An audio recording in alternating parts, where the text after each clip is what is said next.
Okay, commissioners or committee members, I believe we are live and streaming. Okay, thank you, Sasha. Good afternoon. I'm Chair Jane Matthews, and I'd like to welcome you to the December 16th, 2021 Design Review Committee meeting. This is a 9-person committee whose primary function is to perform design review for projects located in one of the City of Asheville's 3 designated design review areas: downtown, the riverfront, and the new hotel overlay zoning district. This is a mandatory review voluntary compliance process with one exception for hotels seeking to skip City Council review. Hotels taking advantage of this incentive must receive a positive recommendation from the committee.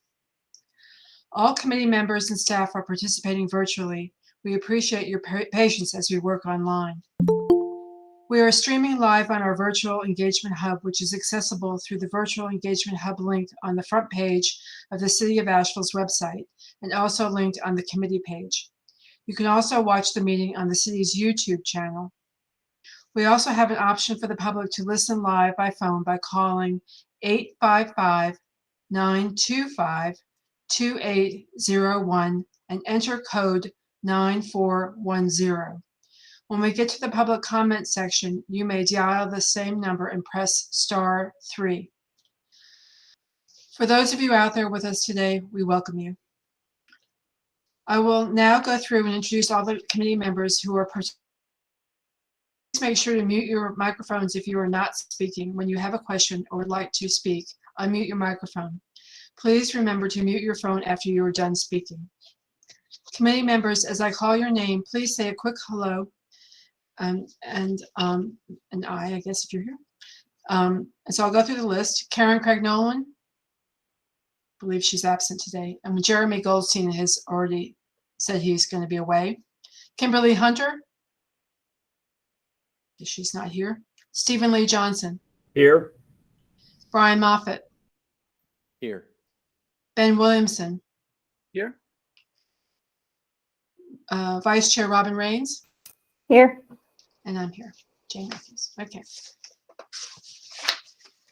So to help our audience follow along, I'll state each section of the agenda aloud and do a vocal roll call for each vote if there is a vote to be taken.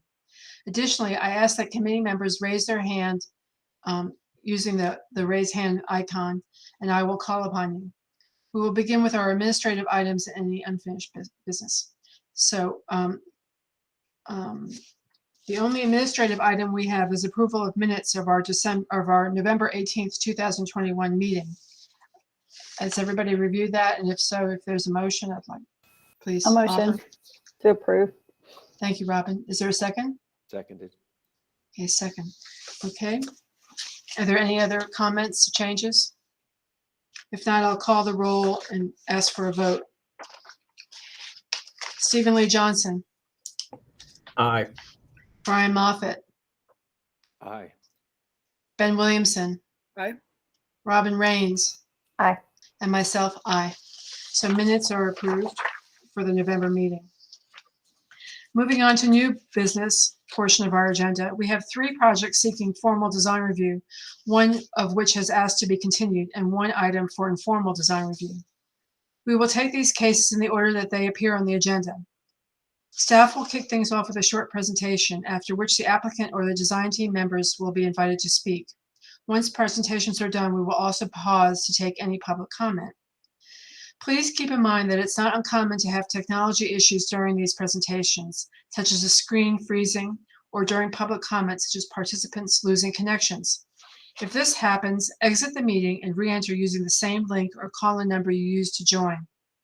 We will now begin with the first new business item on our agenda, item A, 48 South Market Street, which is asked to be continued. Staff, do you want to say anything, or should I just ask for a vote to continue? Sure. I'll just say very quickly that they are, I think, on the agenda for a variance for their fenestration, and we think that will be completed before your next January meeting. So we think January it will be ready to go. Okay. So would someone like to make a motion to continue this item until the January 20th meeting? I move that it be continued until January 20, 2022. Is there a second? I'll second. have a motion and a second. Now, again, I'll call the agenda, I'll call the roll and ask for a vote. Stephen Lee Johnson, Aye. Brian Moffett, Aye. Ben Williamson, Aye. Robin Rains, Aye. and myself, aye. So our review will continue until January meeting. The second item on our agenda is item B, 123 Haywood Street, which is a level 1 review. I'll turn it over to Sasha for any comments, presentation. Sure. Thank you. Let me just, oh gosh. So this is a review of 123 Haywood Street.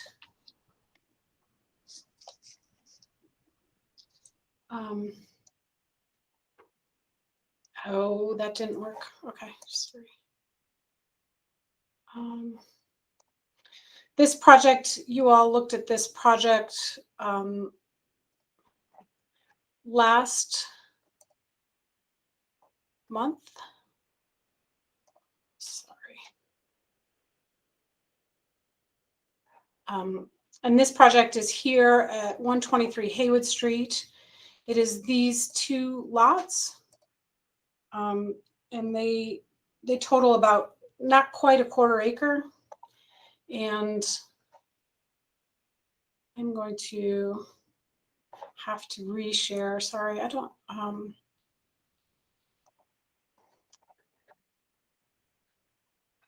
Okay, this will work better. And so just so everyone can see that 240 is immediately to the north. The Basilica property is to the east. And so this property is this small parking lot. So even though it's two parcels, it's really just one parking lot. And so there is a separation here between the Basilica and this project. Fortunately, I have done this too many ways.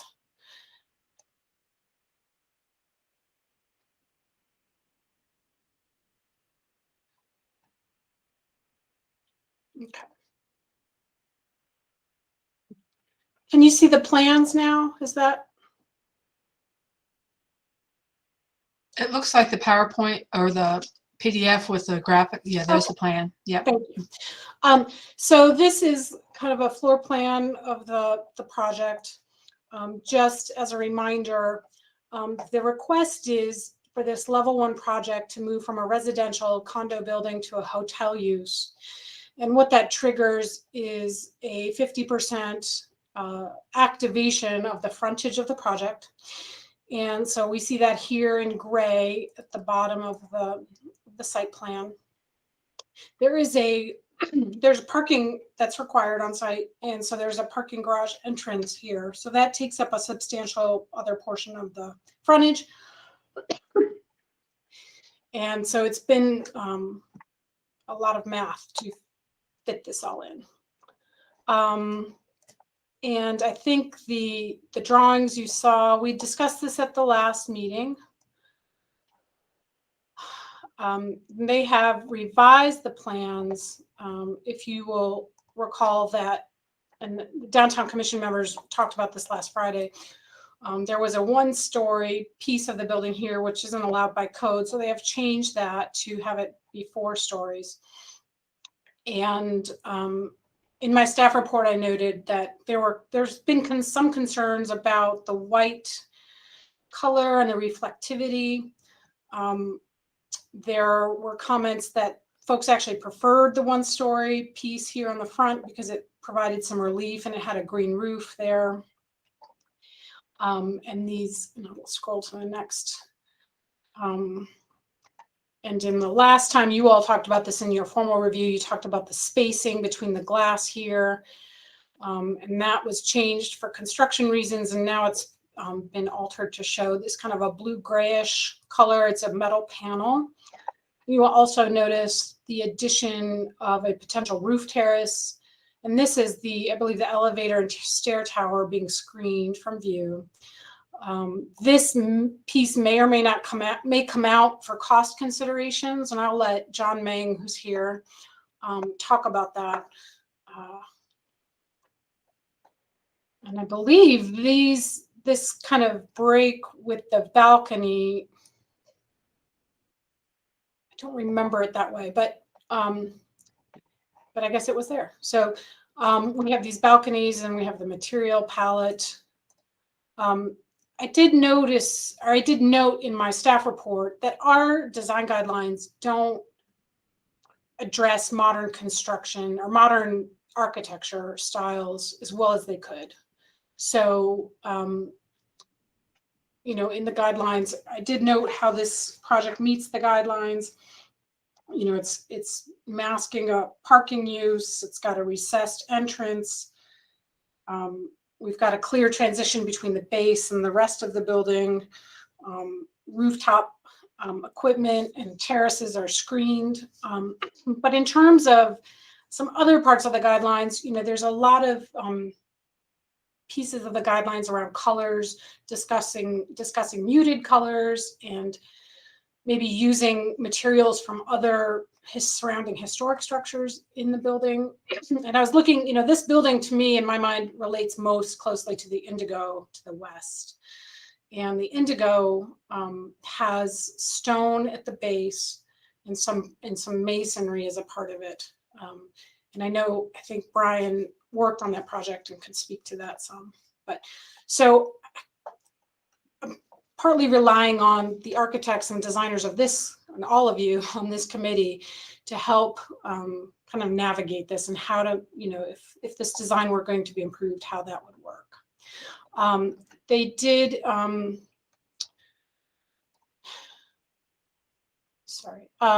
John did send kind of some diagrams about how equipment's going to be screened. I think the idea is that there's HVAC units on the roof, but there is that perforated metal screening around them. So that's being, you know, satisfied. And then this was a revised concept that he sent, you know, without the roof terrace, if the roof terrace didn't happen. So I talked a little bit about the Downtown Commission review. I mean, I guess as far as staff's recommendation is concerned, I think overall it's a pretty decent project. I think there are ways to strengthen the design, and I would really look to you all to help craft how those items, frankly. And I'm going to stop there. And John, I don't know if you want to add anything now. And Jane, I can't see folks. So if there are a couple of hands raised. Robin and Stephen Lee have questions. Do you want to take those first, or you want to have? Sure, that's fine. It doesn't matter. Stephen Lee, you want to go first since you're hand up first? Thank you. Just a quick question. This needs to receive a favorable review from the Design Review Committee, correct? Correct. Okay, thank you. And Robin, you're next. Mine was more about the little rooftop thing that pokes up. That is my least favorite thing about this building. And the screening of the stairs, and I mean, I guess it's screening. It's a wall. I mean, it's a stair up to the roof, and the corrugated panel gives a very stripy appearance in this rendering, and I don't know if it will read that way in actuality, but I think that the material for that roof bump up should be a different material than what's around the rest of the building. It just looks tacked on to me, and I get that the part is angled over the stair because I do that myself when I design. You want to keep the height shorter, but this is such a rectilinear angled building that is just very distracting. Thank you, Robin. Brian Moffat had a comment or question. Yeah, I think we'll let the designer speak maybe a little bit, and then we can launch in. I agree with Robin. The little tumor on the top is maybe the second least mostly successful after the blue accents. Mhm. Okay.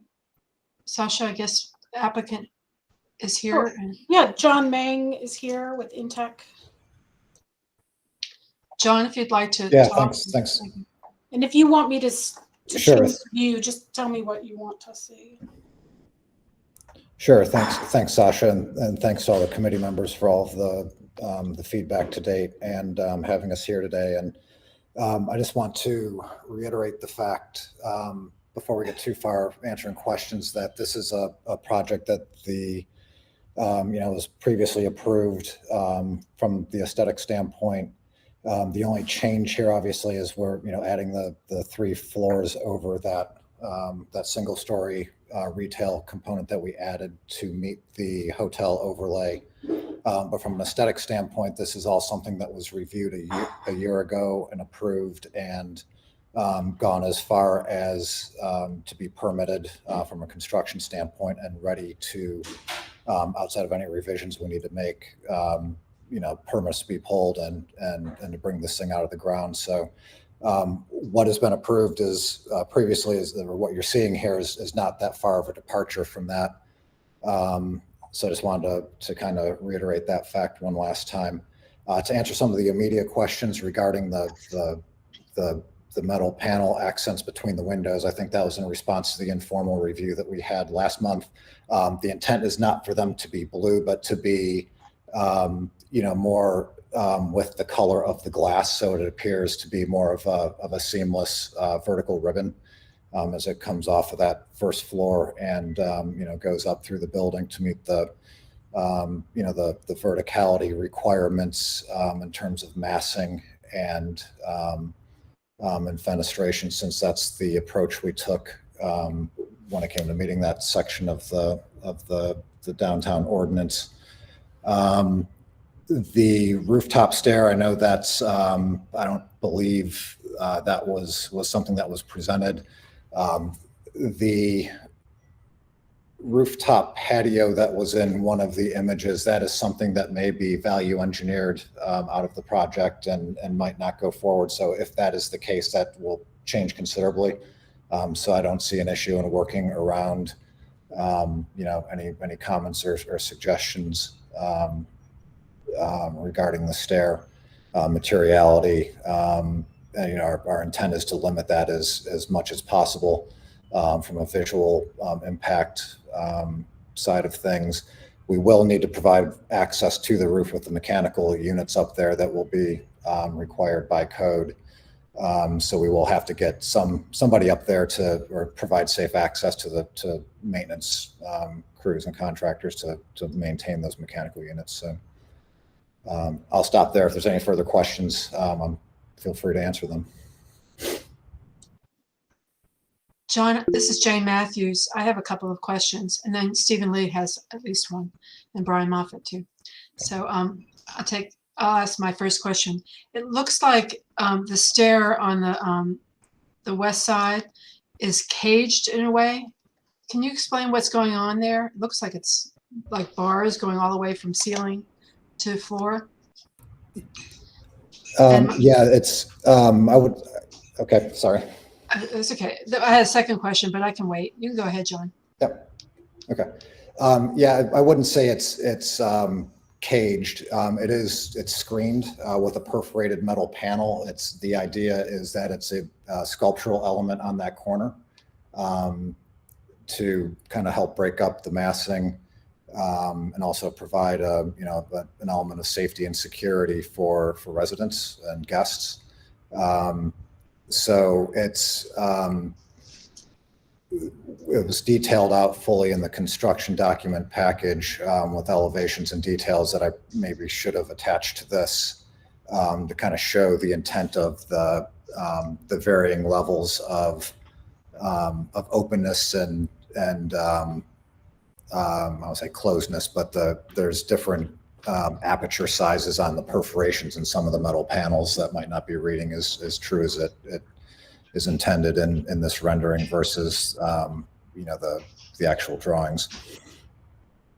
Yeah, it appears like a cage facing the south, and I guess it's open to the north, right?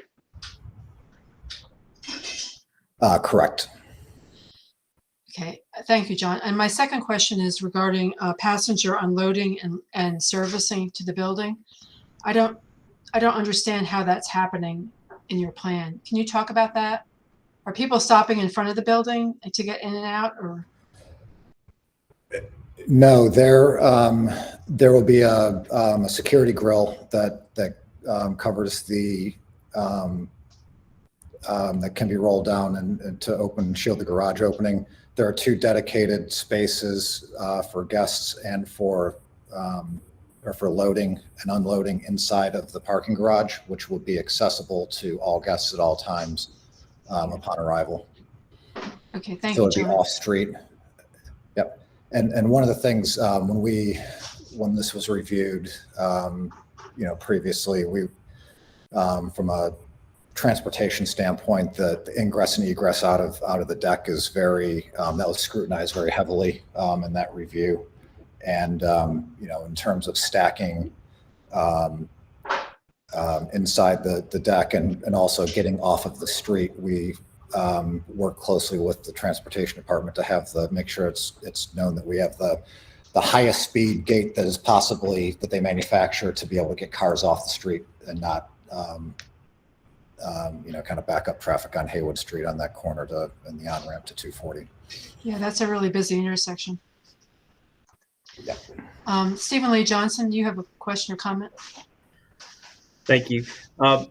Jane, you bring up a really interesting point about how this is such a busy intersection and how this has evolved over the last 5 or 8 years with the number of other hotels that are down the street. And John, I know this has gone before review for a condominium use, but we have a completely different use now, and this is going to have to receive the approval of this committee. And Sasha, I don't know if it's possible, but is it possible for anybody to bring up the original design when it was a condominium?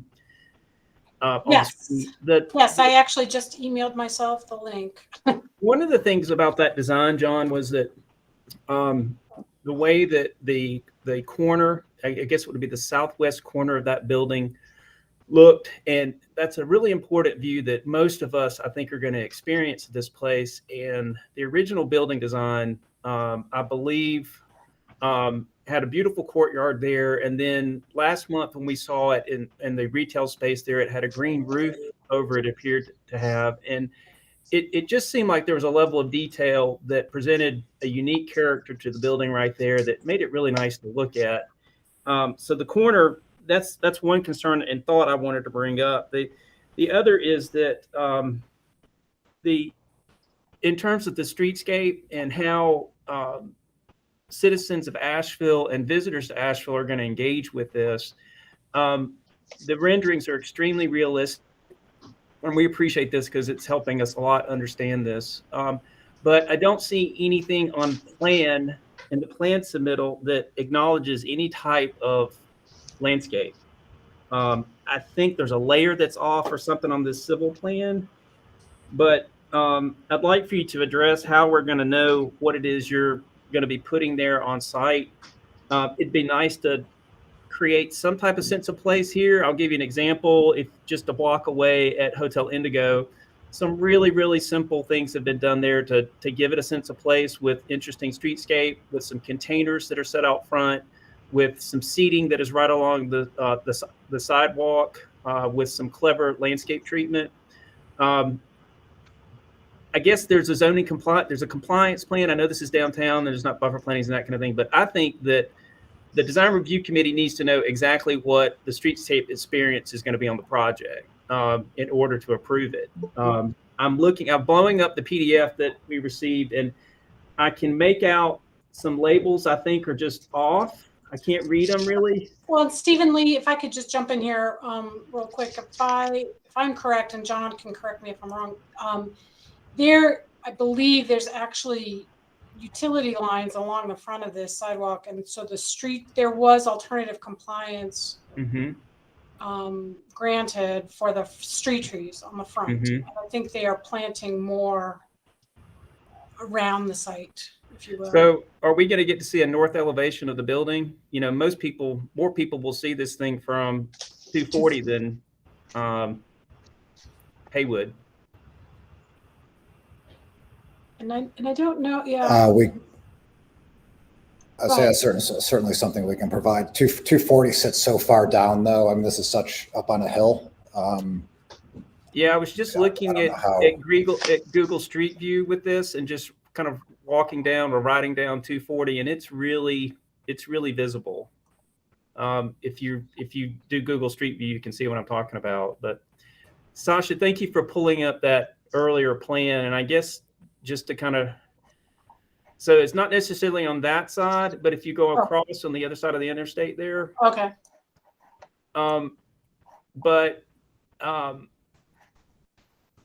Yeah, there you go. So those are the, And so those trees have leaves on them right there. If we go there today and make that picture, all those trees except for that pine on the left.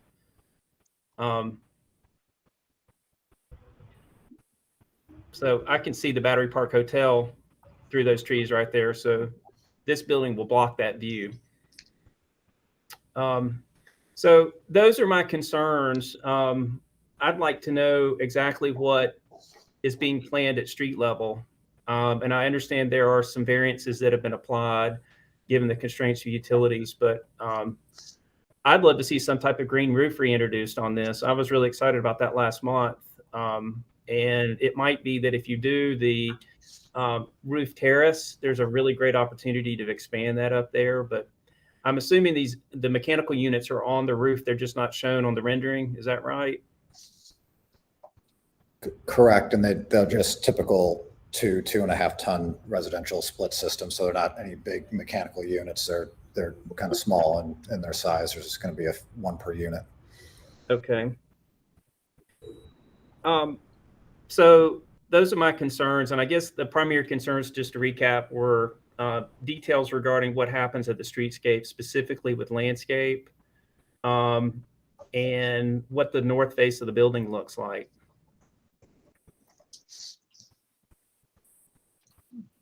Thank you, Stephen Lee. Brian Moffett, you have a question? Yeah, I wanted to echo what Stephen Lee was talking about. I appreciated. I know you're meeting a compliance plan and you're having to bring the building out in terms of massing, but I much preferred the previous scheme, even with that one-story piece that on the street. I just thought the building did a better job of addressing the streetscape with that plan. Secondly, I agree with Robin that the access stair either needs to be more like the building or less like the building. I don't know that she said it more like the building, but it kind of needs to either be its own thing sitting up there, the way it's screened and the way it's that massing, or it probably needs to look more like the building. It feels a little less resolved than what you've done. And then I understand, I think that you said that based on what we discussed last time, that you're working on making the windows read more like more like an element similar to what it was in the very first renderings, which I still prefer. Have you thought of using like a spandrel glass or something like that? Because at least the way it's rendered in this, it just does not look. It just looks like a siding material, and it's distracting. And I really want that vertical element to all read as glass. I mean, it's such an elegant design. It's like, if you're going to go Meyer, let's go all the way. That's certainly something we can consider. There's a cost factor, obviously, that we're going to have to weed through with the people that I have to answer to on that. So I'll take that back to them. I'm fighting for you. I really appreciate that. I'd really love it if we got a little bit of more fighting for that green roof back along Haywood Street too, because I agree with add my vote some of the to that. previous comments. Yeah, add my Yeah, vote to that. I agree with some of those. Yep. Robin? I agree with everything that's been said, and I would like to see what the north elevation looks like. And looking at these earlier renderings, I think what bothers me more about the newer version is the original renderings felt more open and airy, and this feels more constrained. And it's so rectilinear now, and I understand that that's the result of moving it to the street for the hotel use. But I wish that there could be more, the gap in the front maybe. I don't know if it could open up more and allow more of a break in the building. And if the roof deck goes away, I would vote for continuing the cage up the side all the way to the roof and having that be your access. I think that could be an interesting feature. Oh, I sorry. vote for that. That's a great idea. And Sasha, would you mind? I'm sorry, I just totally stepped out of turn, Jane. I just get into this and I forget That's okay, we're in a Brian. meeting. The previous rendering, I think that you had up just a second ago. Man, look at that. See, that was just the proportion of glass to siding. The way that reads is so different than what we're looking at right now, at least to my eyes. Just a lot more elegant and like Robin said, just airy. So I agree with those comments. And I wonder if the designers have any response to the staff's recommendation on color. I mean, it really bothers me that we have this big white box on Haywood Street next to the Basilica and in relation to other buildings that are historic in the area. And I was just curious whether the designers have any thoughts about how to address that.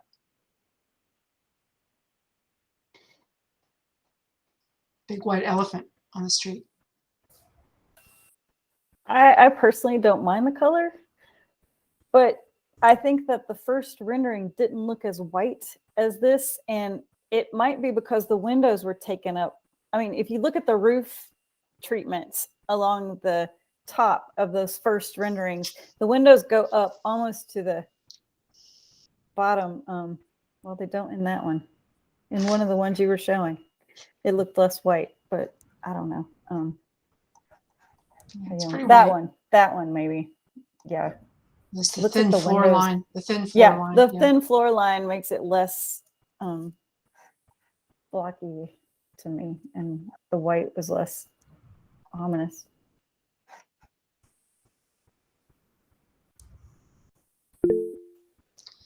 And we can provide samples of materials and colors too, to, when we get to that point of actually having the physical ones, and we'd be happy once this gets along to probably do a mock-up panel on site too, where everyone can look at it and touch it and feel it. That's kind of after the fact, though. Brian, you have a question? Well, yeah, I don't want to take too much time on this. So I'm just thinking through your comment about, well, it shouldn't be like a stark white, but so I'm thinking a lot about, what we're looking for and how to communicate that to designers, in terms of what predictability and how we're going to review things and what is the quality of design that we're looking for. And one of the, is like, well, but man, modern architecture, we've got a lot of really, kind of black and white buildings like this, that kind of celebrate that stark, I guess, for lack of a better term, impact on the landscape. I'm not opposed to that if it's done well. And so maybe the question is this doing it as well as it could? Again, I think the previous design was less that way just because of the proportion of the glass to the siding. And we're all asking them to look at, ways to move back more towards that. But I'm not. I don't think I agree that it can't be a white building. We had one of the designers on the downtown commission. I think Gio had that comment during our meeting that he didn't like just the stark white building. But I'm not sure I agree with that. And I'm just curious about some of the other architects and designers on the commission, what they think about that, and maybe how we can communicate that clearly.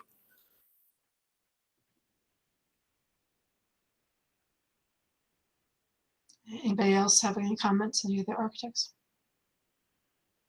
I mean, I'm not a big fan of white boxes, but and the fact that they're using concrete block, which I assume maybe is painted, I don't know, but the materials are they're not rich to me. But Stephen Lee, you had a comment? I think that this is a comment for the architect. Is the white color something that's very strongly client-driven? And did you explore other color options? I guess you can see that it's definitely bringing on some conversation, and I think that I just have to, the one point that's kind of standing out of my mind is what Jane Matthews, architect, mentioned earlier, the location of this. And obviously a modern building can be great right here, but the sensitivity of the context of this site with a couple of really important, historically significant buildings for Asheville. But can you discuss the color selection process and how that was derived and what other options may have been looked at?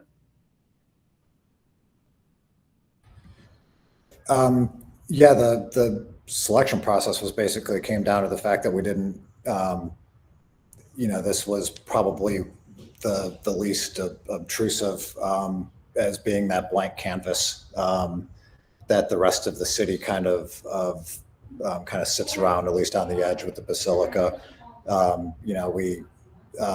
Whether it's kind of an off-white or a shade of gray or something along those lines.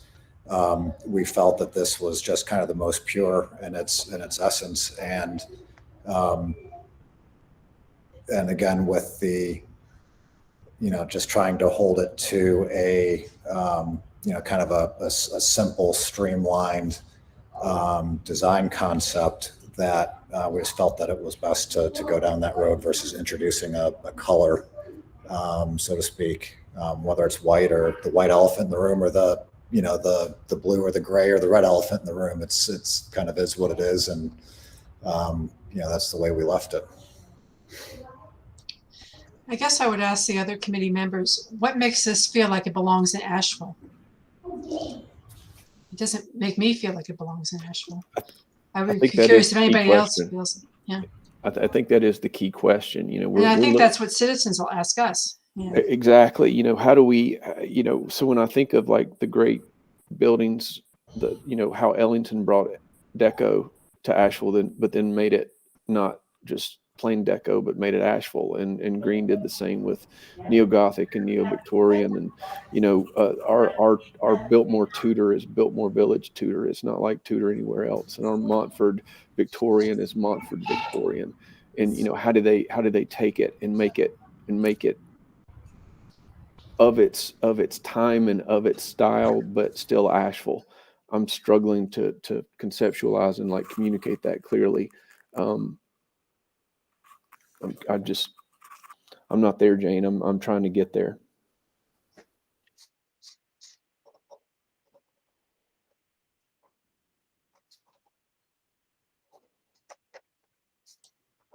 Is there any other comments or questions from the committee?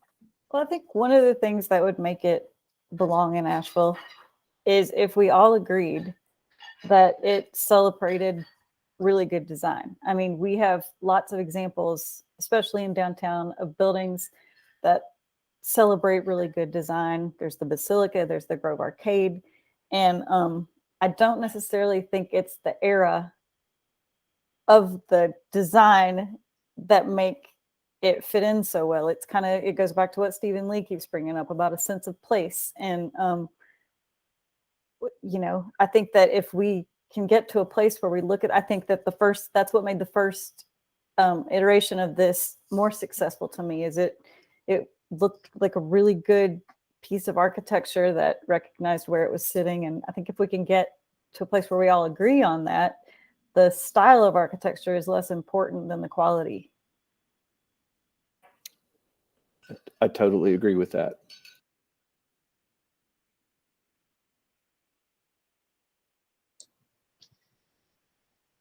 Are there any other comments? And if not, I'd ask Sasha if we have any public comment. Let me go look. There is no one in the queue. Okay.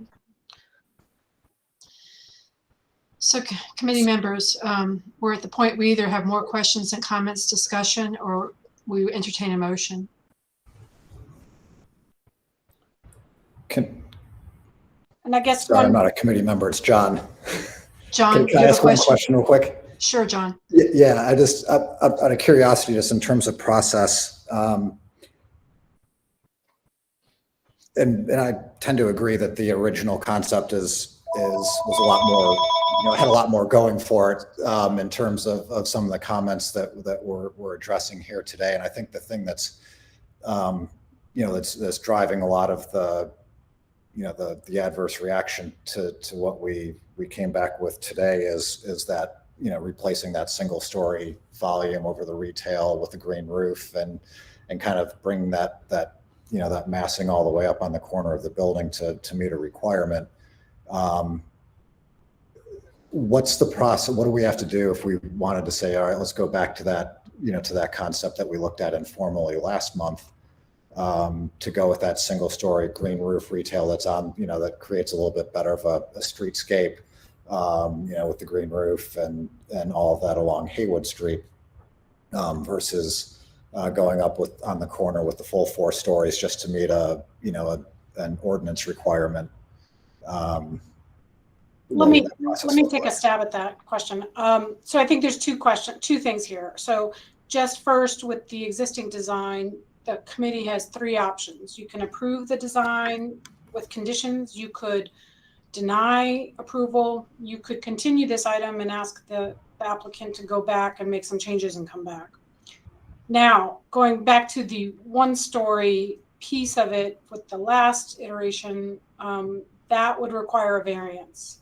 And then there's a third option of a conditional zoning. I don't know that conditional zonings for hotels are going to be approved, frankly, and because we, you know, council spent a lot of time and staff spent a lot of time devising all the regulations so that we weren't going to have to go through that process.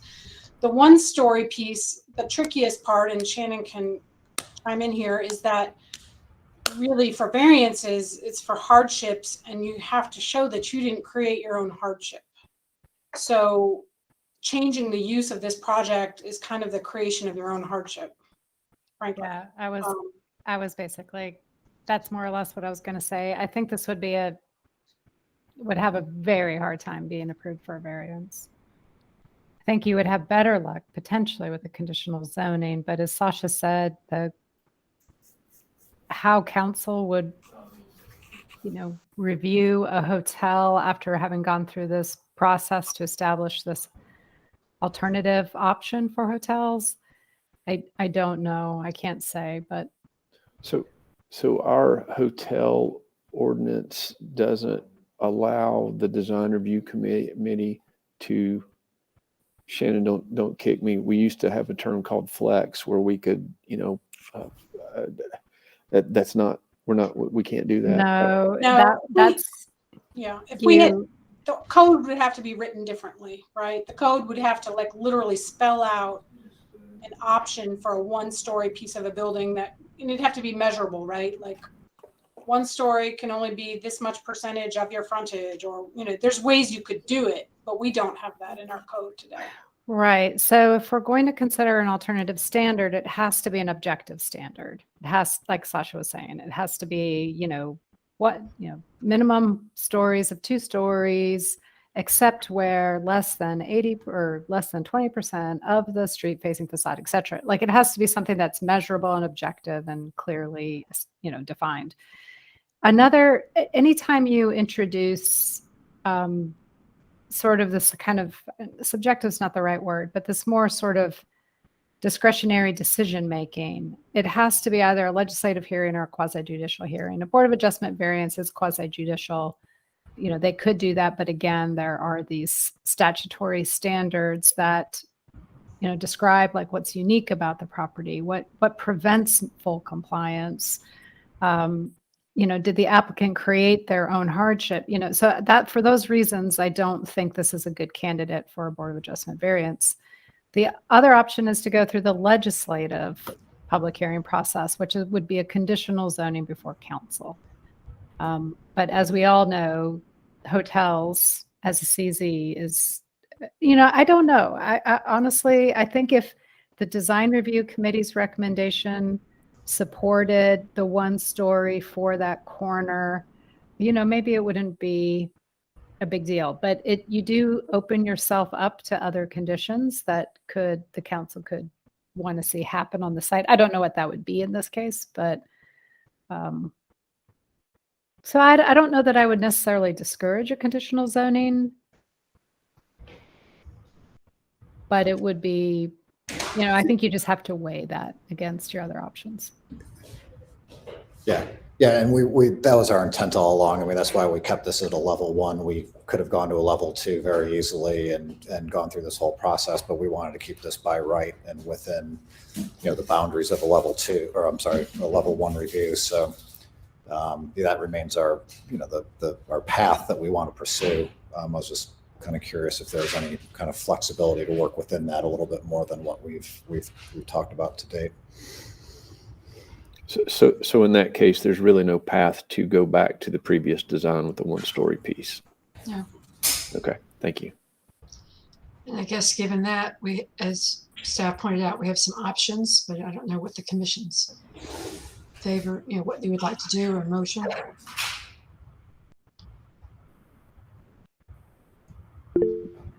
Stephen Lee, question? I think based on the comments that we've made, the only way that I see that this could move forward successfully is to just continue the discussion and have the additional information provided to us from the design team. And I think also if we can just share any more about the fact that, this was approved, a design for this lot was approved as condominiums before. I personally, I see the use as very, very different and very different for those who work and live downtown and those who live close to downtown. No longer is it going to be residents downtown, it's going to be a hotel. And that's, John, I don't want this to sound like or make it feel like it's a very difficult process, but the I guess for lack of better words, the game has changed on how a hotel that's a level 1 review gets approved, and the bar is actually higher due to requests and outrage from citizens, and what led to a moratorium. And all the designers that you're hearing from right now work in hospitality design, and we work in multifamily design, and we deal with budgets. And I think we all want to try to work together on this, but there's some things that need to be provided so we can help this one move forward. But that would be my suggestion. And I guess I'd ask John what you would prefer. If you would prefer that, if we continue it, would you be willing to come back with some more information and some response to what you've heard today? Yeah, absolutely. Okay. I think given that, I would like to entertain a motion from someone. If I'd like to make it. Does the applicant want to continue to the January meeting? I think we have to pick a meeting date, don't we? Yeah. Yep. Does that give you enough time, John? It should, and if it doesn't, Sasha, we can take that offline, and if we need to punt to February, we can deal with that. Okay. I move that this matter be continued to the January 20th, 2022 meeting. Yeah. Thank Is you. there a second? Second. Okay, second from Stephen Lee Johnson. Okay, I'll call the roll. Stephen Lee Johnson. Aye. Brian Moffett, Aye. Ben Williamson, Aye. Robin Rains, Aye. and myself, aye. So this item, 123 Haywood Street is continued to January's meeting. Thank you. Oh, thank you, John. I thank you, everybody. Have a great holidays. If we don't speak before then, Merry Christmas. Thank you. Same to you. Next item on our agenda is 363 Hilliard at the Avery, and I think Will is going to present that. Yeah, and and introduce himself. Will. yeah, well, I was going to do a quick introduction for Okay. Will. Thank you, Sharon.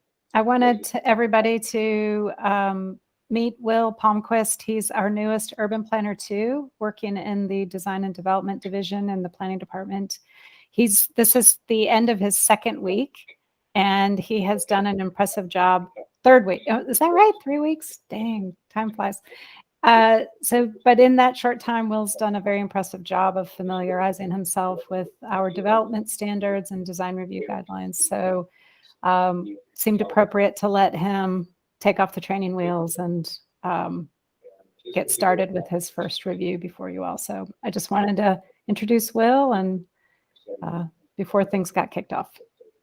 Thank you, Shannon. Welcome, Will. Thank you. Thank you very much. Happy to be here. So quick background about me. I'm from upstate New York originally, but came here by way of Richmond, Virginia, where I was a planner for 8 years. But I've always been coming out to the Asheville, Western North Carolina area for, gosh, since I was like 5 or 6 years old, because I have a lot of family out here, and it's always kind of been a dream to live out this way. So I'm very excited to be here and help make this city even better. So I will go ahead and share my screen. Never done this before on Google, so if I get it wrong. All right. So you should be able to see my screen and hear me okay? Yeah, you're good. Okay. Great. So this is a formal review for a project known as the Avery at 363 Hilliard Avenue. It's for a conditional zoning. The project is located at near the corner of Klingman and Hilliard Avenue at a site comprising 9 parcels. The recently finished and constructed Patton project is just to the north at Patton Avenue, as shown here. Let's see. This project was before this committee was back in October for an informal review. Some of the concerns associated with that review included the doors located on Hilliard and potential for conflicts with pedestrians or folks using that area, concerns with the materials proposed for the project, concerns with the overall massing, especially along Klingman Avenue, and the design of that long facade, and also the grouping and expression of the design intent of the smaller of the 2 buildings proposed located on Hilliard Avenue. The project was also informally reviewed by the Downtown Commission last Friday, the 10th of December. Similar concerns were voiced at that meeting as well, including a lack of sense of place for the area, which is located, I should say, is located in the downtown review area. It's zoned CBD. It's outside the traditional downtown core area, and it is located in a height transition area, but since the building is proposed to be less than 75 feet in height, a lot of those provisions do not apply. Other concerns that Downtown Commission included design kind of more focused on vehicular access and less so on pedestrian and bicycle access. Again, the materials and also the lack of any attempt to incorporate best management practice stormwater techniques. So we actually received revised drawings for the project last afternoon. They have been uploaded to the city's website under the Design Review Committee page. So I don't know if folks have had a chance to look at them. I'd like to kind of present them, noting some of the key changes that are relatively minor overall from the formal submission. I believe we have folks from the development team here that can probably elaborate a little bit more on some of those changes and answer questions as well. So this is the narrative, updated narrative for the project. It notes a total of 184 residential units between two buildings. It's a slight reduction of, I guess, 11 units from the formal submission, although the configuration and size of the two buildings has not changed at all. Building A, or Building 1, also known as 4 stories wood frame over 1 story concrete podium. And then Building B is a 3-story residential only building. Let's see. Here is a site plan for the proposal. You can see Building 1 kind of anchors the corner of Klingman and Hilliard Avenue. The commercial space fronting on Hilliard Avenue, the parking area behind the buildings with kind of under building parking along Klingman Avenue here. Here is Building 2, 3 stories, residential only. You can see the vehicular access points on Pearl Street, as well as Hilliard Avenue. We noted that as a potential conflict with the downtown design guidelines, given that both Klingman and Hilliard are key pedestrian streets, and driveways are discouraged on such streets. Let's see. So here are the elevations for the project. You can see the elevation along Hilliard Avenue here. Nothing's changed on this except, as noted here, what was previously shown, at least on the elevations, as a door is now shown on a window on Hilliard. Looking at the Klingman elevation, the door at that corner location is still shown there. A change materials was proposed on Klingman Avenue at the kind of northern end of that elevation, where the building kind of turns the corner and it abuts the U.S. Postal Service fleet repair property. So they've changed that to, instead of a fiber siding, fiber cement siding on the 3 stories, it's now proposed to be a brick veneer. The percentage of the street level openings has decreased slightly to 53%, as opposed to the required 70%. We still think that number might not be accurate on our kind of back of the napkin calculation we did, but that is the percentage of the street level openings as presented by the developer team.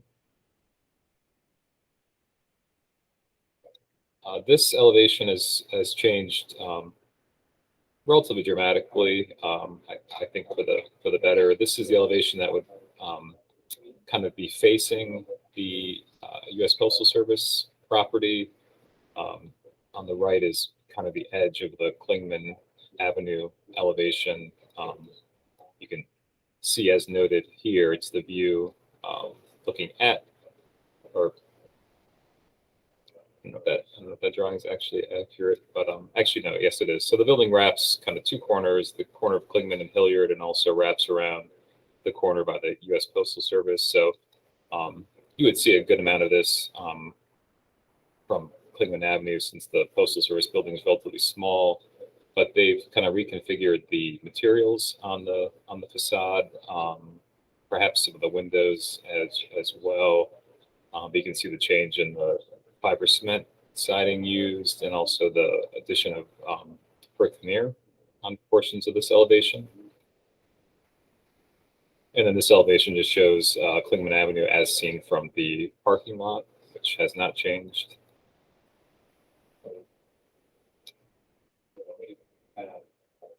These elevations show the building 2 located along Pearl Street and Hilliard Avenue, 3 stories in height, residential.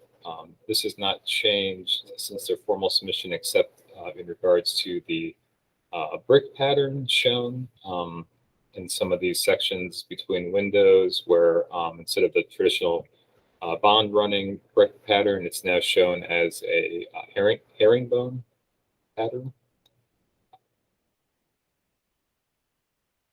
And here you can see the material details, the brick veneer, and the 3 different colors of fiber cement siding being proposed.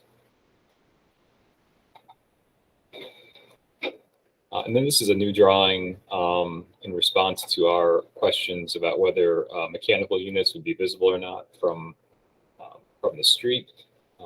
And as shown, this demonstration illustrates that with the condensing units, in this case, being located in the center of the roof, and then the parapet wall would effectively screen those units from view from at least a pedestrian at the street level.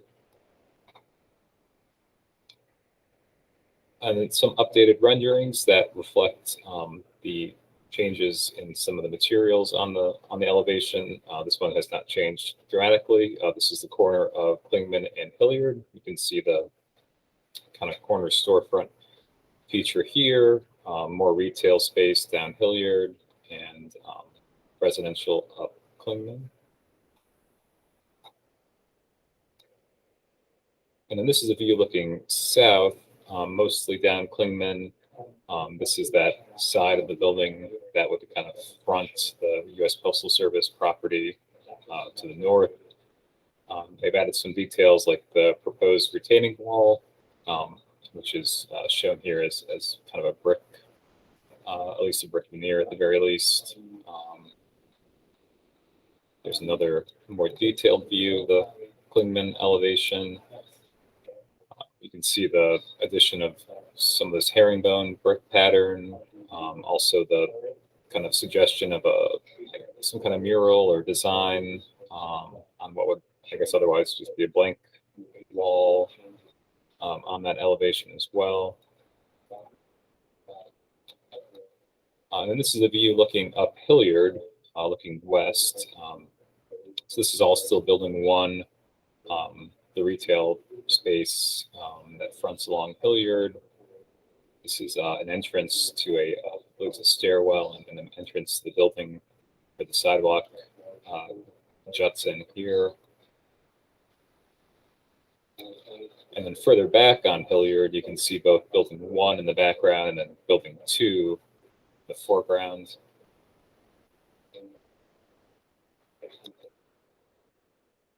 And pretty much it for the information that I'd like to present. Leave it to the committee whether we want to hear from the development team first, or. Are there any questions from the committee to Will? Seeing none, Will, I'd say the applicant would have an opportunity to present any materials they would like.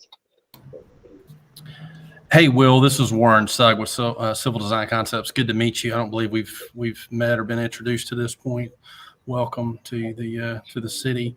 Will, I believe you had one more exhibit that you hadn't shown yet, which was the landscape sheet. Would you click on that? Yep. Sorry. Yep. Here it is. So we also received a landscaping plan as well that notes the proposed plantings at the site.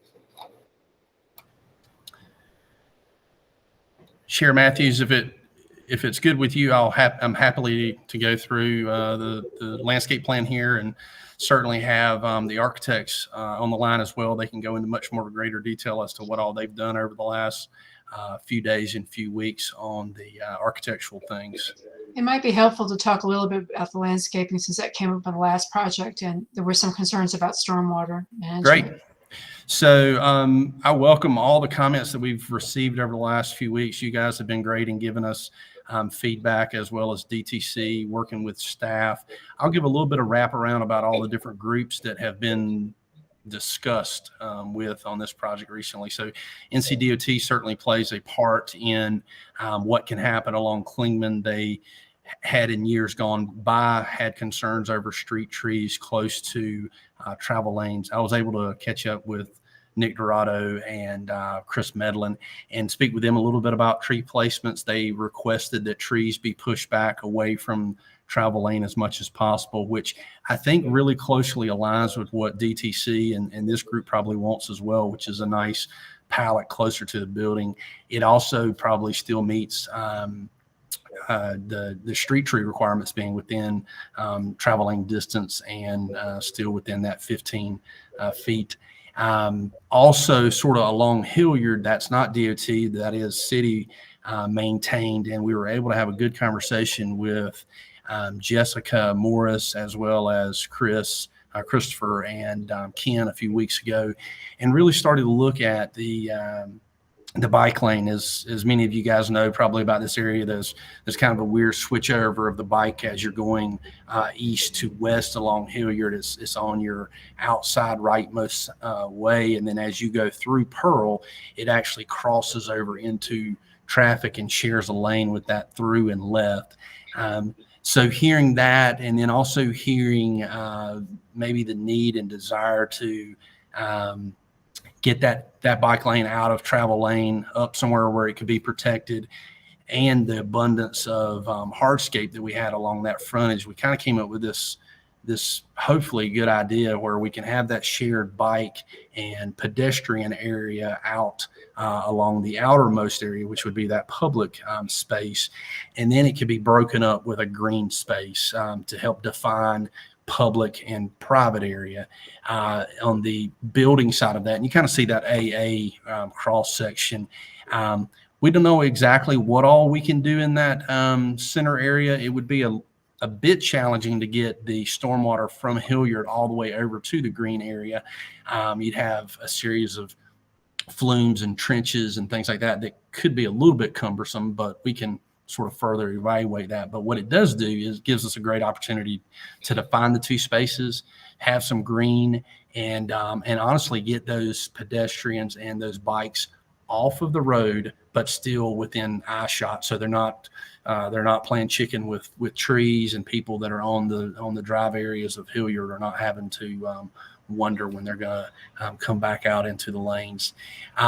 Also, what we heard was, some more green areas within the site. So we've actually cut some curbs internal to the site, trying to get stormwater to go to areas that can't officially be bioretentions because there's just not enough width and mass there, but it can still be very beneficial to slowing water down, cleaning water, cooling water, all those different things that are stormwater objectives anyway. So we've got 3 areas that kind of have that blue kind of pickled look to them. The main center north-south island, the island that's just to the southeast of the compactor. And then we do have a little area there just north of the compactor where we expect to handle some stormwater.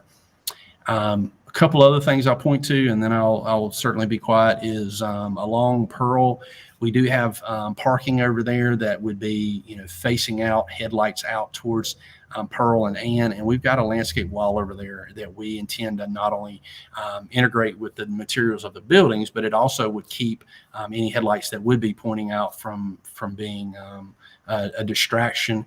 In front of that, we have a series of shrubs and green areas to try to mute that wall a bit and to just kind of give it some prettiness when we are encumbered by easements such as that storm and sewer that's coming through there.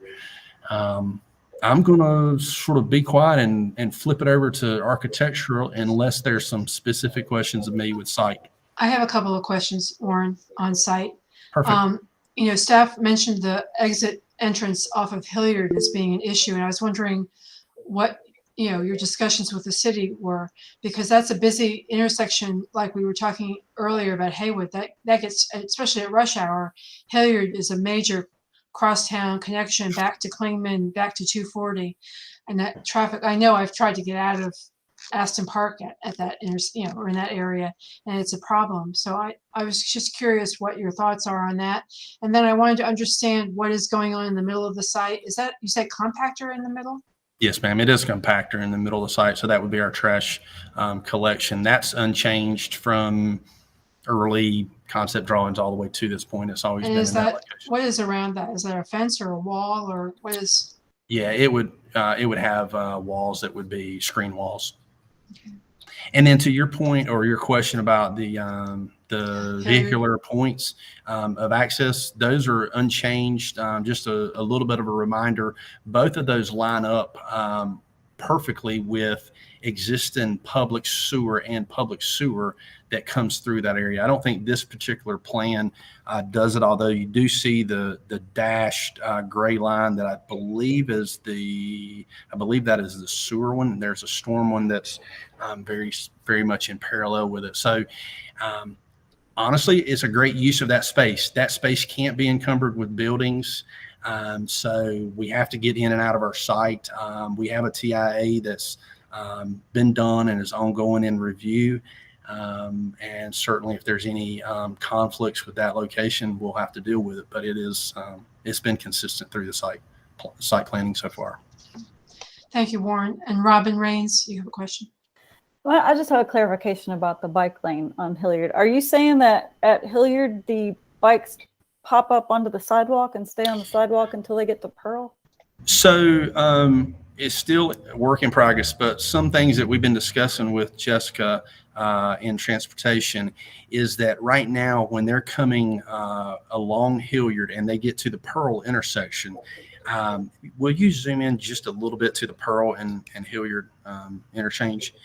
You can start to see the dashed lines as you're going west, where the bike traffic is actually bypassing across a right turn vehicular movement.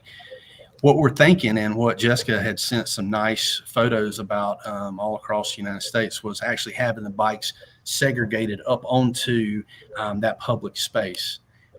Like I said, we're still working through it. We right now have 10 foot of area to work with.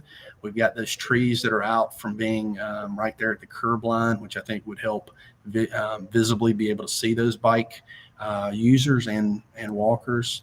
And then, yes, they would be popping up, but our intent would be a nice flattened area. If you zoom in just a little bit more, you'll even see where we started to show some line work of, we expect that whole corner to be sort of a very large ramp up.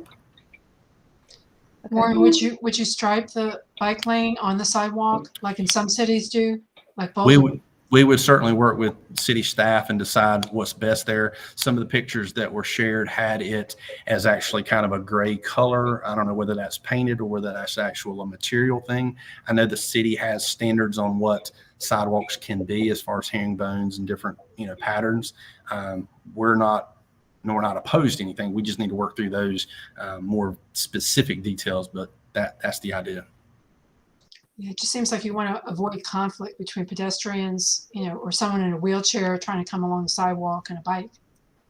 Sure. And when the bikes re-enter traffic on Klingman, they come down a ramp similar to this? Correct. Okay.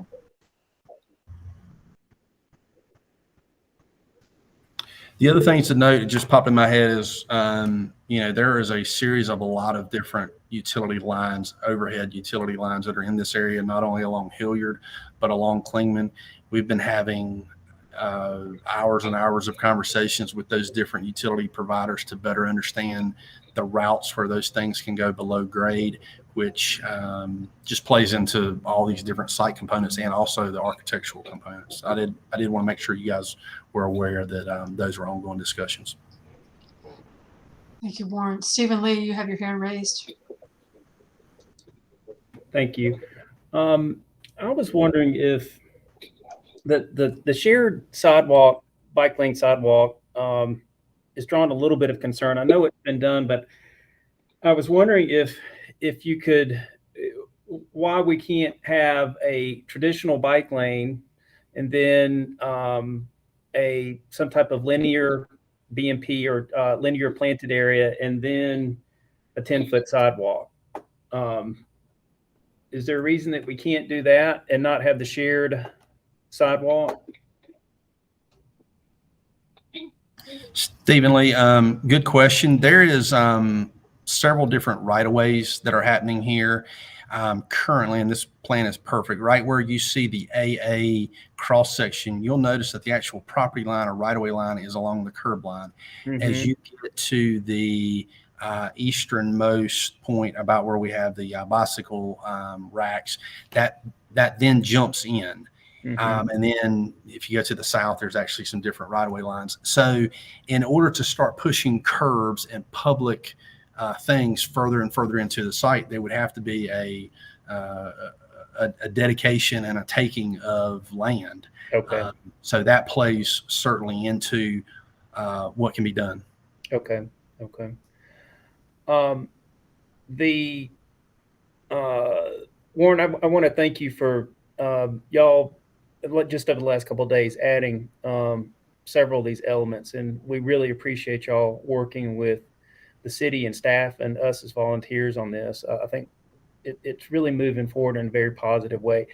I would like to encourage you to, in the section AA, where they're the linear planter concept, in addition to sloping the sidewalks in that area to get stormwater in it, again, we're trying to demonstrate and then witness innovative stormwater management techniques in here. So if you can slope your sidewalks towards these planters, maybe even a roof drain goes into these, and we really begin to make a difference, it would be great to see that happen. I think there's a huge difference in the parking lot in how, again, you're demonstrated innovative management techniques of stormwater for that water that's not going into your storm tech system. So we're taking hot water off the parking lot instead of sending it directly into a pipe and then right into the stream, which is just across the street from this. You're potentially cooling it off and letting it infiltrate some. This may be an architectural question, but I'm interested about what's showing up on the west side of the building with the green screens. My only comment on that is that we make sure that it's going to be great if they're actually large enough to have an impact and not like just 7 feet tall. And that may be something architecturally we talk about. But those are my comments. Doesn't look like there are any more comments, Warren. I don't know if the architect would like to speak to Stephen Lee's question. Sure, if Kate or Mark are available, if you'd like to speak to any of that and the other architectural changes you made. Sure. Katie Burke with Klein. I'm on the design team. I'll just briefly go through. If you wouldn't mind, Will, maybe toggling back to some of the renderings, and we can talk through specifically the ones along Klingman, because I feel like those are the ones that'll had the most concern initially. This one is great. So as Warren alluded to, and Stephen Lee's comments, we are including a green screen buffer. This shows obviously a tree line. We're not including the green screen because we're still working out some of the details there. But I just wanted to highlight some of the aspects that our team really tried to hone in on based on our feedback from last week.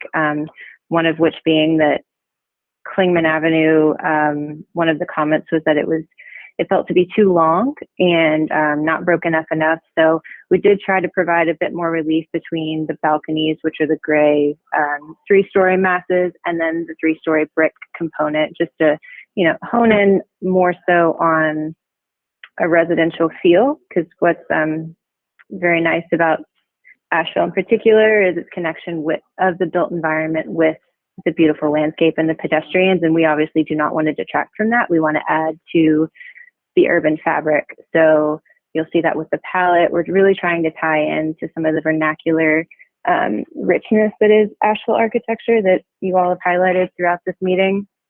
So that's one thing, just providing a bit more relief and dynamics along Klingman, and then treating the roof line in such a way that perhaps could tie back into some of that vernacular bungalow type architecture. Obviously the scale is very different here, but trying our best to just pay homage to some of those elements. And then this view in particular, you see the terminus of Klingman.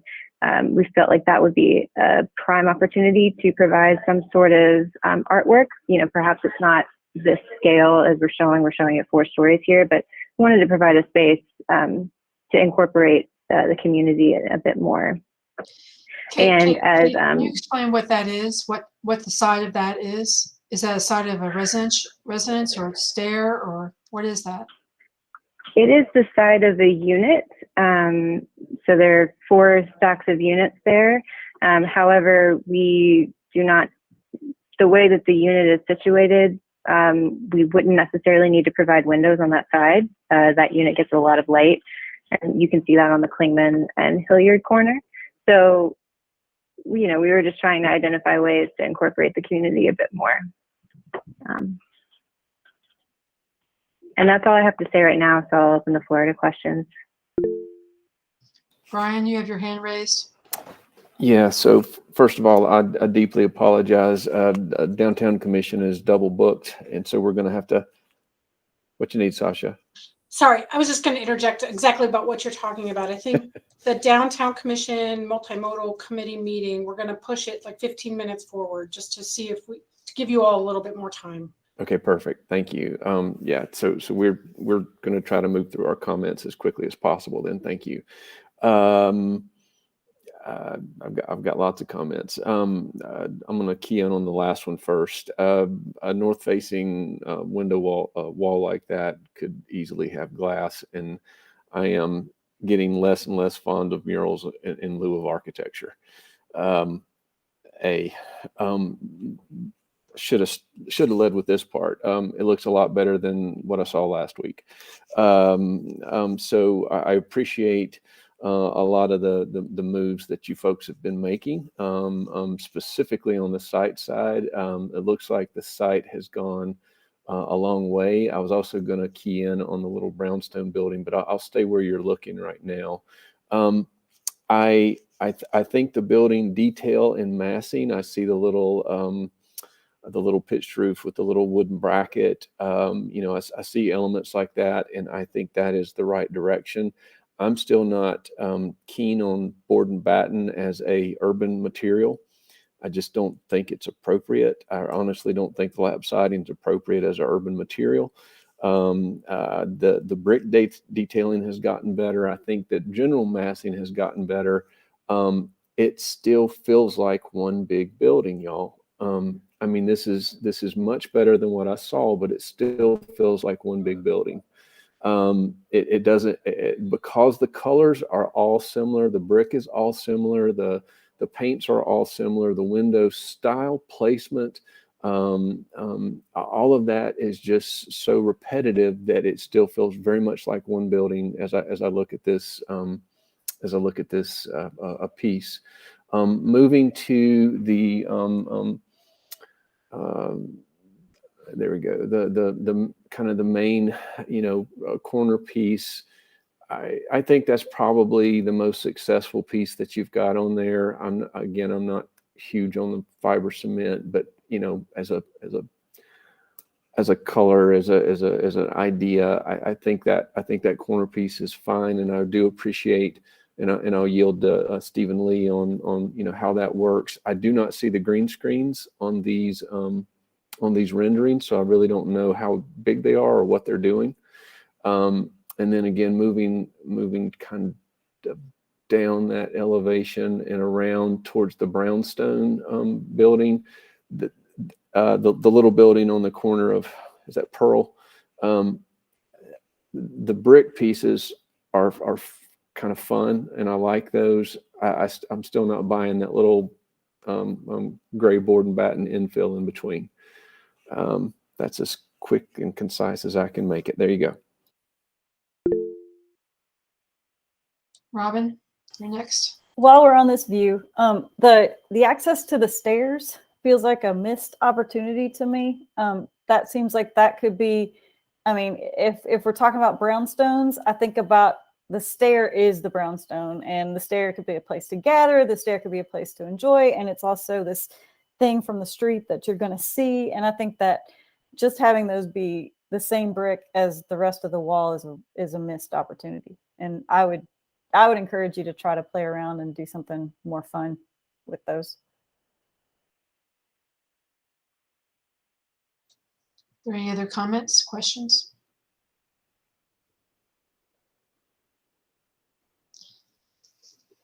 Anybody like to consider a motion?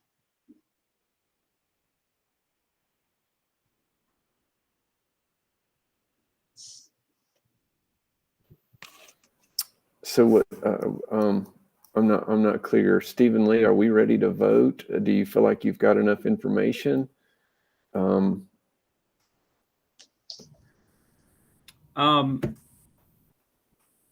I feel like there's more information that we need. I think that I'm not going to really speak on the architecture, but I do think that there have been some major improvements on this, about as fast as anything could happen since the Downtown Commission. And I just want to make sure the development team and the architectural team, design team, realize we understand and greatly appreciate that. It helps us understand too better the design constraints because of right-of-ways and property lines. I do think some of the key elements that have been added in terms of site, because it's a very important part of our process, we need to see those fleshed out 100%. So the green screen, how exactly this bike lane is going to work. There's a lot of green added into this digital rendering that it would be really great to see a final landscape plan that demonstrates that this is really going to be this special. I think we need one more round, personally. We need to make, so one more round. I agree completely. I feel like they've worked really hard on the site and the architecture. I'm not comfortable voting to approve at this time. Would someone like to make a motion to continue? I'll make a motion that the applicant that we continue this matter till the January 2022 meeting. Is there a second? Second. Okay, I'll call the roll. Stephen Lee Johnson, Aye. Brian Moffett, Aye. Ben Williamson, Aye. Robin Rains, Aye. and myself, aye. So we will continue this discussion at the January meeting. And thank you all. Thank you applicants and presenters, staff, for the time on this. Thank you. Thank you. And then at this moment, or this time, before we,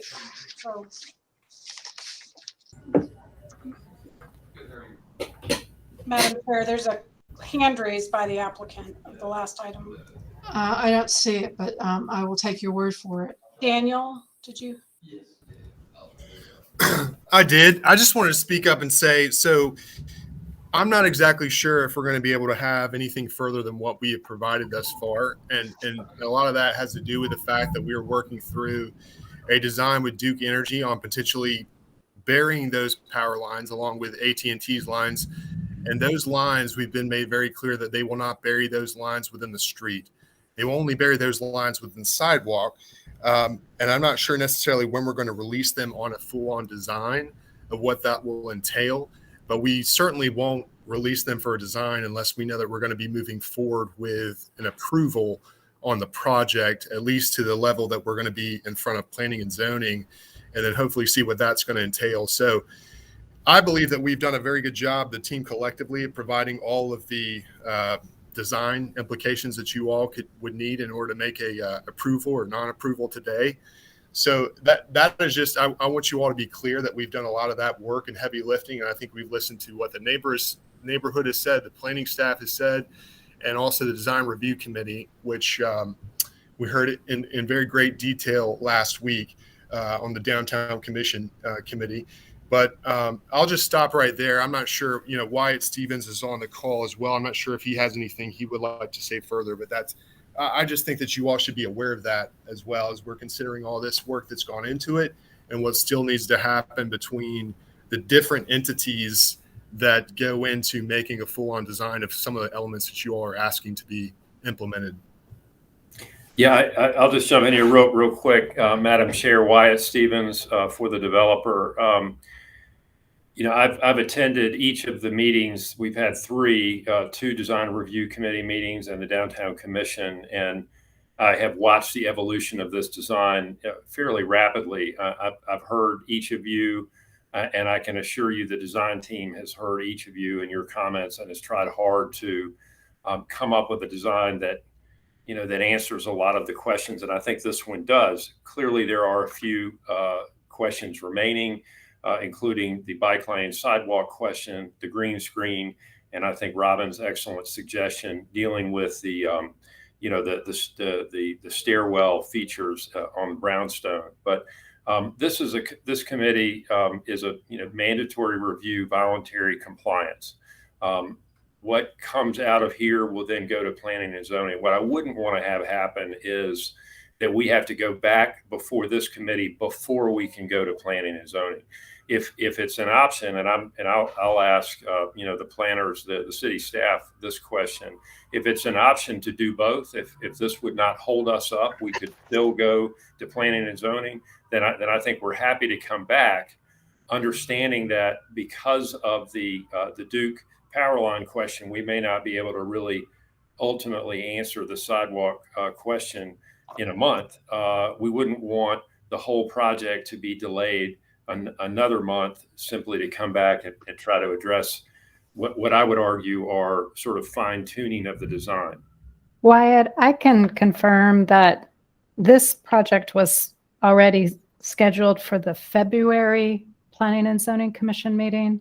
So there, you would have the opportunity to come back to design review and then stay on schedule for planning and zoning. Okay, fair enough.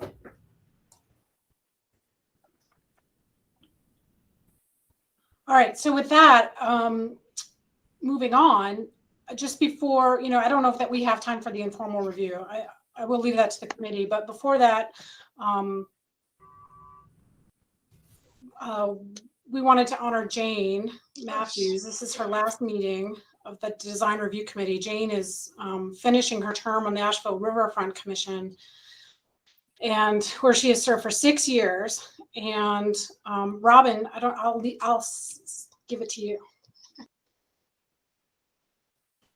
So first off, Sasha sent me Jane's CV, and there's far too much to even begin to read if we want to get off here by 3 o'clock. Jane, you have done so much in your time as an architect, so much volunteer time, and so much time to make design changes and guidelines for the betterment of Asheville, and we appreciate you for that.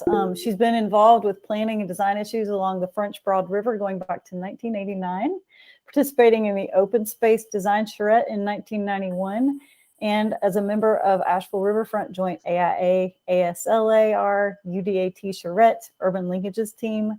And she's been a very active member of the preservation community, especially in Albemarle Park and the Charlotte Street corridor, where she worked on the corridor overlay district for that area. Professionally, she's been involved in the preservation of numerous historic buildings, including the Bloodsoe Building on Haywood Road, the former gas plant at 8 River Arts Place, and numerous other commercial and residential buildings. In addition to the Riverfront Redevelopment Commission, where she served for 6 years, she served on other numerous boards and commissions in the city of Asheville, including the River Design Review Committee from 2004 to 2008, the Historic Resources Commission, Planning and Zoning Commission, the Affordable Housing Task Force, and the Sustainability Advisory Committee. She's been the chair for the Planning and Design Committee, 2015 to 2021. That's the Riverfront. She served on the River Arts District Form-Based Code Advisory Committee from 2015 to 2017. She was appointed to the Design Review Committee by City Council in May of 2021 and has served as the first chair of this body, for which we are extremely grateful. And through all these years, Jane, you have always been a consistent advocate for great design and quality construction in our community, and we really appreciate all you have done for Asheville. Thank you, Robin, and thank you all for serving with me on this committee. It's been a joy to work with you all. Thank you. Well, we will miss you.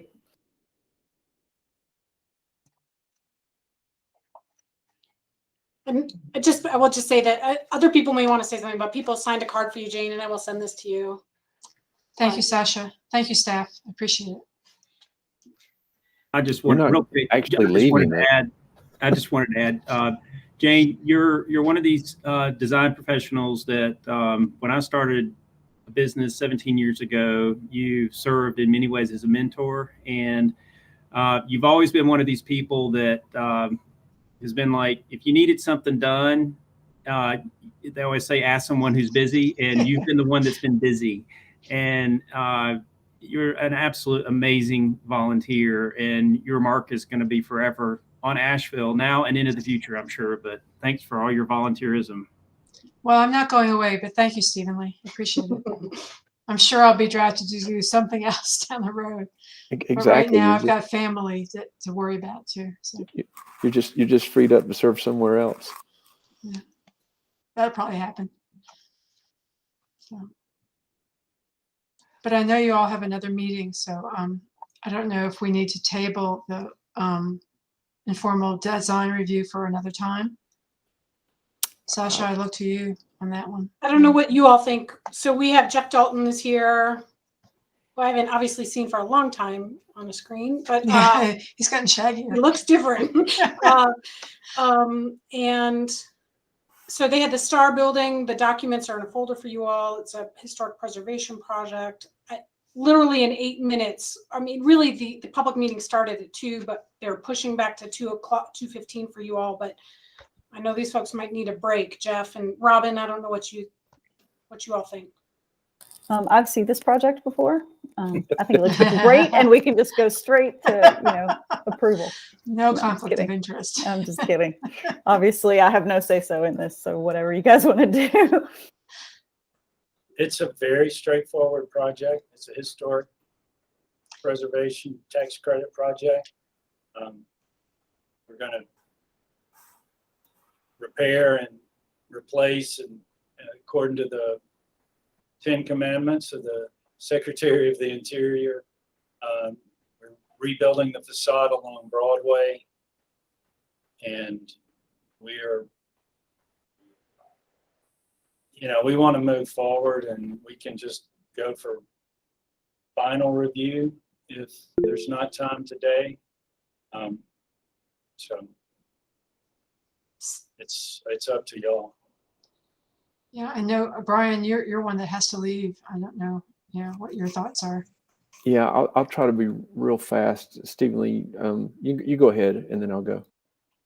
Well, this is primarily an architectural review, but I look out over this building from where I live downtown, and I've looked over these drawings very carefully, and this is like the last remaining eyesore downtown, and one of the last. And I think especially the proposals for Lexington Avenue, that elevation, I think its time is coming, and I'd like to support it 100%.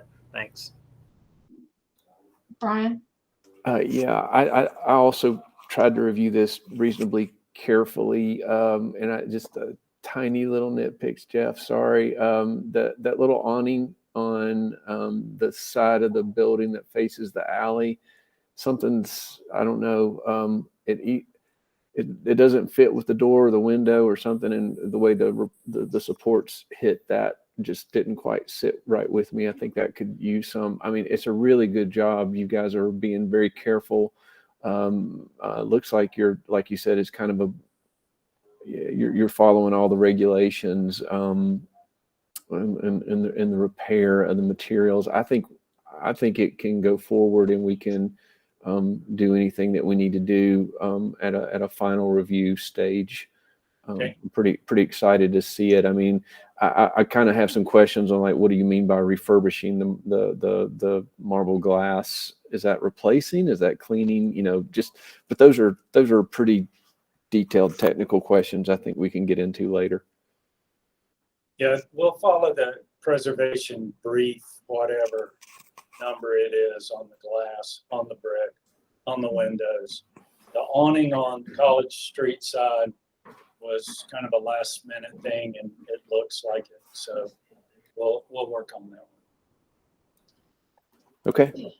Yeah, and I would just add from a preservation point of view, I didn't see anything glaring. You know, I probably have more angst over the fact that it's another hotel than I have about anything, which has nothing to do with my review, but just as a citizen of Asheville. So, Jane, I don't. especially since the developer has done housing, and I thought this would be a perfect housing location. We've been on this project at different times for 6.5, 7 years. I've walked through it with no less than 10 developers who all made a run for it to make it housing, and nobody could make it work. It just couldn't make it work. So City council needs to hear that. You know, All right, so we're at 12:11. I'm just cognizant of time. thanks, So, guys. so we'll Thanks, we'll Jeff. just continue, and then they'll come back for formal. Is that what we're hearing? Okay. Do we need a motion on that, Sasha? No. No. Okay. Okay. Do I have a motion to adjourn the meeting then, or any other? I guess any other comments or any public comment? Oh, let me look. Thank you. know. No one's waiting in the queue for public comment. Okay. And I guess there's no other items for discussion at this point. Future discussion topics. That'll be next meeting. So I guess I'd entertain a motion to adjourn this meeting. I So motion moved. to adjourn, or Brian does. I'll second it. Okay. So I guess I'll read the roll. Let's see. I think you can second it as a group, or anybody can say aye. It's not. Okay. Yeah. Aye. Bye. Aye. See you Okay. folks in a few minutes. Thank Okay. you. Thank you so much for everything. Thank you all, and good luck on your next meeting. Thank you, Sasha.